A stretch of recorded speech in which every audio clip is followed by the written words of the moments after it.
Council has today announced its budget proposals for 2014-15 and for the subsequent 3 to 4 years. Over the period of this time, we're going to have to make major cuts to cater for the vast reduction in central government grant. Just to put that into perspective, between 2010 and 2016, we will have lost over 50% of our government grant.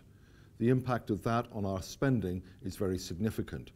For every £10 that we had to spend in 2010, we will only have £6 in 2016. No organisation can manage those sorts of cuts without making real cuts both in services and in the numbers of employees.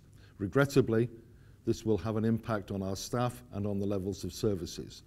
I think most people are aware that these cuts have come from central government and that these cuts have been unfairly distributed across local government, with the south escaping while the northern urban areas have a major part of those cuts to find. Nevertheless, people in Wolverhampton are extremely concerned about the services they themselves receive, and they have told us that through consultation.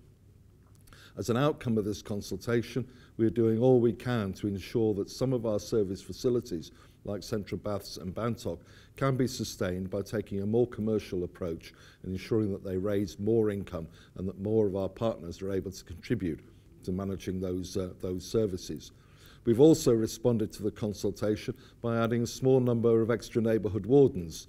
Rather than reducing the warden service by 50%, we're putting 3 wardens back to enable a warden service to be provided to areas where there are specific needs identified by the local community. These are small measures, but nevertheless do show how we are trying to manage the financial position of this local council at a time of severe local cuts and very big increases in demand for services from children and from adults. These are not good times for the city.